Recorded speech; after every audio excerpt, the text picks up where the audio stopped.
नमस्कार, स्वागत है आप सभी का एबी स्टार न्यूज में और मैं हूं आपके साथ जुबैर चौधरी। वक्त हो चला है आपका राज्य आपकी खबरों का, जहां सबसे पहले बात करेंगे हरियाणा के रेवाड़ी की, जहां एक मकान पर बिजली गिरी है। दिल्ली एनसीआर में शनिवार को मौसम का मिजाज बदला बदला नजर आया, तो वहीं बारिश होने के चलते मौसम सुहावना हो गया। कहीं बिजली गरज देखने को मिली तो कहीं बिजली की चमक देखने को मिली। इस कड़ी में रेवाड़ी में शनिवार शाम को एक मकान पर आसमानी बिजली ने कहर बरपाया। मकान की छत पर गिरी आसमानी आफत ने घर में जोरदार धमाका हुआ, जिससे परिवार के सदस्य सहम गए। तो वहीं मकान की दूसरी मंजिल में सभी बिजली उपकरण और बिजली मीटर जल गए और छत और दीवार में दरारें आ गईं। जिसकी सूचना मिलने के बाद मौके पर पहुंचे बिजली विभाग के कर्मचारियों ने नष्ट बिजली मीटर को हटाकर नए मीटर की कार्रवाई शुरू की, लेकिन बिजली गिरने से पूरे इलाकों के लोगों में दहशत का माहौल बन गया। घर में बैठे थे, थोड़ी सी बारिश वगैरह हो रही थी तो एकदम में बिजली पड़ी। तो हम सब बाहर निकल उसमें चौक के अंदर आके देखा तो फिर एकदम में पूरे घर में धुआं धुआं, ऊपर से वो लिपाई वगैरह टूट के पड़ गई, ऐसा शॉर्ट सर्किट हो गया, मतलब कि पूरे घर में बिजली खत्म। फिर ऊपर थे हमारे फैमिली मेंबर एक दो, फिर एकदम चिल्लाकर उनको बुलाया नीचे, देखा, फिर वो थोड़ी देर में उनको भी सुनाई दिया कि बिजली की बहुत तेज गड़गड़ाहट थी। तो फिर वो एकदम वो उनको फिर बुला के लाए नीचे। फिर थोड़ी देर बाद हम गए नहीं ऊपर। फिर थोड़ी देर बाद जब जैसे ही बारिश वगैरह रुकी तो फिर थोड़ा सा देखने गए तो देखा तो तो बुलेटिन में बात राजनांदगांव की कर लेते हैं, जहां लोक निर्माण विभाग की लापरवाही सामने आई, जिसके बाद बीजेपी नेता समेत कई लोगों ने सड़क निर्माण को लेकर प्रदर्शन किया। राजनांदगांव में लोक निर्माण विभाग की बड़ी लापरवाही देखने को मिली है। दरअसल डोंगर गांव में लोक निर्माण विभाग ने सड़क बनाने की जगह सड़क को ही खोद दिया है, जिसको लेकर पार्षद सिद्दीकी, बड़गुजर और बीजेपी नेता धरने पर बैठ गए। बता दें कि ये मामला वार्ड नंबर 1 के बीटीआई रोड का है, जहां लोक निर्माण विभाग ने 3 महीने पहले सड़क के निर्माण के लिए को लेकर सड़क की ही खुदाई की थी, जिसका काम अभी भी अधर लटका है। इस दौरान प्रदर्शन कर रहे लोगों ने जल्द ही सड़क निर्माण करने की मांग की है। हम लोग आज इसलिए बैठे हैं कि जन चौपाल हर मंगलवार को लगता है एसडीएम ऑफिस में। हम पूरे वार्डवासी वहां गए थे एसडीएम साहब के पास, और 3 से 4 महीना पहले इस रोड को खुदाई कर दिया गया है कि किसी को टेंडर मिला है करके। और उस समय चल रहा था चुनाव वार्ड नंबर 1 का, और ये वार्ड नंबर 1 में आता है, ये जो रोड है वार्ड नंबर 1 में आती है। तो इसको खाली हम बना रहे हैं करके इसको उखाड़ दिया गया, और आज से 3 से 4 महीना हो गया पूर्व, न ठेकेदार कोई आया और न कोई अधिकारी आया इनको देखने के लिए। और मैं जहाँ तक से सुनता हूँ, मोहल्ले वाले भी ये बताए हैं कि डेली इसमें बच्चों की बहुत ज़्यादा आवागमन होती है, और बच्चे कई गिर चुके हैं, कई लोगों को लग चुका है, और आसपास के जो बच्चे भी हैं वो धूल के कारण उनकी भी कई लोगों की तबीयत खराब हो रही है। लगभग 350 मीटर को रोड को विभाग द्वारा छोड़ दिया गया। लगभग 3 महीने से ऐसे ये रोड उजड़ा हुआ पड़ा है, और डोंगरगांव के विधायक दलेश्वर साहू जो सुशासन की बात करते हैं, नगर में विकास की बात करते हैं, वो केवल खोखला है। और इस मोहल्ले के लोग परेशान हैं, और परेशान होकर के आज मोहल्ले के लोगों ने यहाँ पर चक्का जाम का कार्यक्रम किया है। विभाग के सब इंजीनियर ने आके आश्वस्त किया कि बुधवार को काम प्रारंभ हो जाएगा।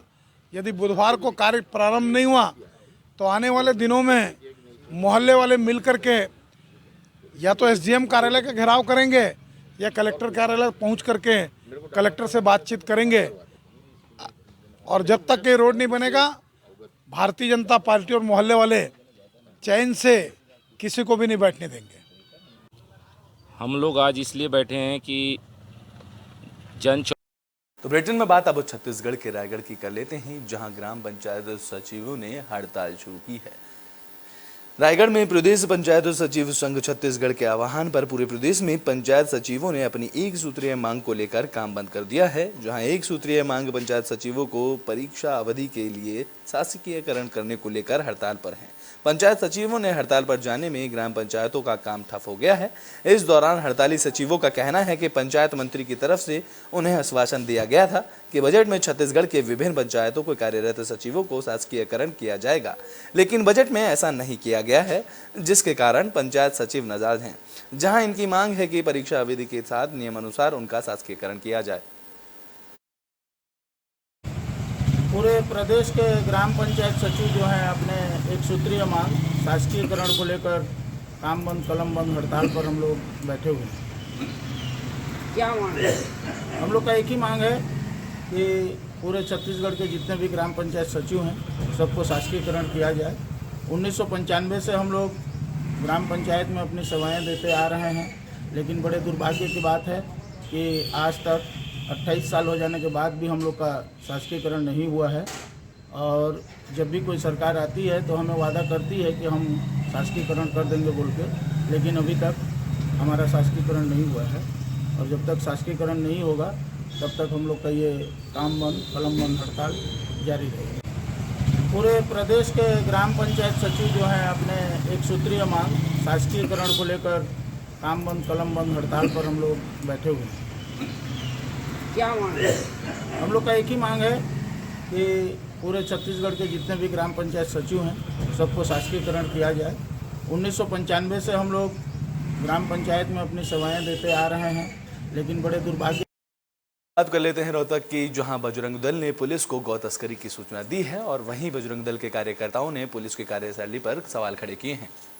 रोहतक जिले के कस्बा संबाला में गौ तस्करी का मामला सामने आया है, जिसकी सूचना बजरंग दल ने पुलिस को दी है। तो वहीं बजरंग दल के कार्यकर्ताओं ने पुलिस की कार्यशैली पर भी कई सवाल खड़े किए हैं। इस दौरान बजरंग दल के कार्यकर्ताओं ने बताया कि संपाला में गौ तस्कर लगातार कई सालों से गौ तस्करी करते आ रहे हैं, जिनका वीडियो सीसीटीवी कैमरे पर भी कैद हुआ है। इसके बावजूद भी पुलिस गौ तस्करों पर कार्रवाई नहीं कर रही है। तो वहीं संपाला के चौकी प्रभारी सन्नी कुमार ने बताया कि हमारे पास बजरंग दल और ग्रामीणों ने शिकायत दी थी कि कुछ लोग गौवंश की तस्करी कर रहे हैं। उन्होंने एक पुलिस को सीसीटीवी भी दिया है, जहां पुलिस गाड़ी और गौ तस्करों की तलाश कर रही है। देखिए, आज एक बजरंग दल गौरक्षक सेवा दल के कुछ सदस्य आए थे, जिन्होंने बताया था 2 दिन पहले गौ तस्करी करते हुए गाड़ी को देखा गया, उसकी जिसकी सीसीटीवी फुटेज वगैरह दिखा रहे थे वो। उसके बारे में उन्होंने 112 नंबर पे कॉल की जानी बताई थी। तो हमारी 611 ERB गाड़ी तुरंत मौके पे गई थी। जब वो गाड़ी मौके पर पहुंची तो उन्होंने ना तो गाड़ी मिली थी और ना ही ऐसा कोई व्यक्ति मिला था। वो हमारी चौकी के एरिया की गश्त भी एयर में थी, तो उस गाड़ी की तलाश के लिए हमने प्रयास किए थे, लेकिन वो गाड़ी नहीं मिली थी। फिर भी हमारे संज्ञान में मामला आया है। हम गश्त के दौरान भी इस बारे में पूरी कोशिश करेंगे। आगे से हम कोई भी ऐसा मामला नहीं होने देंगे जो गौ तस्करी जैसा काम करते हो। गौआ का था जो ये गाड़ी रात में 12 बजे आए हैं। वो पहली बात बेरी रोड पर, अच्छा, ब्राह्मण मोहल्ले में 1 घंटा वो उड़े रोके हैं। उड़े तो कम से कम भी 6-7 बाछड़े गऊ न ठाए उड़े थे जी। ठीक है, ठा के फिर हमने कॉल करी। वो उठाते समय कॉल करने के बाद मेरे ख्याल में 20 मिनट बाद से गाड़ी आई है। कौन सी गाड़ी आई? किसको कॉल करी थी? PCR को 112 पे जी। तो PCR वाले आए हैं और वो बोले भाई चौक पर गाड़ी गई है। मगर भाई चौक पर गाड़ी गई है। बोले इधर तो हम खड़े थे, गई है नहीं। हम खुद देखने में गाड़ी चौक पर गाड़ी गई है। वही बेरी रोड पर चढ़े या गान चढ़े कि गान चढ़े वो नाट के साफ बोला जी ठीक है देखते हैं। उसके बाद उन कोई तो बुलेटिन में बात चांपा के जांजगीर की कर लेते हैं, जहां पुलिस ने एक ठग को गिरफ्तार किया है। जांजगीर में बदौला पुलिस ने हनुमान छाप सिक्का का लालच देकर 6 लाख रुपए की ठगी करने वाले युवक को गिरफ्तार किया है। बता दें कि आरोपी कोरोना काल के बाद रायपुर में छुपकर रह रहा था, जिसे गांव आने पर मुखबिर सूचना के बाद घेराबंदी कर पकड़ा गया है, जिसके बाद पुलिस ने आरोपी हरिराम कुर्के को गिरफ्तार कर न्यायिक रिमांड पर भेजा है। इन पर आरोप है कि इन्होंने एक युवक पर हनुमान छाप सिक्के का लालच देकर 6 लाख रुपए ठगे थे, जिसके बाद लगातार 3 साल से ये फरार चल रहा था। अब पुलिस ने इसको गिरफ्तार कर जेल भेज दिया है। तकरीबन 3 साल पहले हनुमान छाप सिक्का का लालच दिखाकर करीब 6 लाख की ठगी की गई थी, जिसमें खिसौरा निवासी के द्वारा अपराध पंजीबद्ध कराया गया था। 3 साल तक लगातार एक आरोपी फरार था, जिसकी पतासाजी की जा रही थी। हरिराम कुर्रे निवासी मधईपुर को जो रायपुर में छुपा हुआ था और गांव आया हुआ था, जिसे मुखबिर सूचना पर घेराबंदी करके पकड़ा गया है। विधिवत धारा 420-34 भादवी के तहत गिरफ्तार करके माननीय न्यायालय के समक्ष प्रस्तुत किया जा रहा है। तकरीबन 3 साल पहले हनुमान छाप सिक्का का आखिरी में बात बिहार के आरा की कर लेते हैं, जहां जमीनी विवाद के चलते चाचा ने भतीजे को गोली मारकर हत्या कर दी है। बिहार के बक्सर में जमीनी विवाद में चाचा ने भतीजे की गोली मारकर हत्या कर दी है। बता दें कि ब्रह्मापुर थाना इलाके में संपत्ति विवाद के चलते चाचा ने भतीजे को गोली मारी। यहां स्थानीय लोगों और परिजनों ने आनन फानन में इलाज के लिए पीड़ित को भर्ती कराया, जहां मौके पर उसकी मौत हो गई। तो वहीं सूचना मिलते ही मौके पर पुलिस पहुंची, जहां मृतक के शव को पोस्टमार्टम के लिए सदर अस्पताल भेजा गया। बता दें कि ये मामला जयपुर गांव का बताया जा रहा है, जहां मृतक के परिजनों के अनुसार काफी दिनों से चाचा से जमीन का विवाद चल रहा था। हिस्सेदारी को लेकर चाचा और भतीजे में विवाद हुआ। तभी चाचा और भतीजे दोनों में ज्यादा कहासुनी हुई, तो वहां गुस्से में आकर चाचा ने भतीजे पर ताबड़तोड़ गोलियां चलानी शुरू कर दी, जिसके बाद उपचार के दौरान युवक की मौत हो गई। कब से विवाद चल रहा था? 1 साल हो गया। कितना जमीन था? अब गांव का जो खेती है वो और ब्रह्मपुर में एक मकान है। हाँ, किन से विवाद था? अयोध्या पाने और तारक पाने से। ये लोग कौन लगते हैं? चाचा इनके लगे है। चाचा इनके लगते हैं। आज क्या हुआ फिर? आज कुछ नहीं, झाड़ू मारे तो उसी पे कुछ बोले, ये भी कुछ बोले, उस पर रिवॉल्वर लेकर ठोक दिए उनको। कब से विवाद चल रहा था? 1 साल हो गया। कितना जमीन था? अब गांव का जो खेती है वो और ब्रह्मपुर में एक मकान है। हाँ, किन से विवाद था? अयोध्या पाने और आपका राज्य आपकी खबरों में अभी के लिए बस इतना ही। देश और दुनिया की तमाम खबरों के लिए देखते रहें एबी स्टार न्यूज़।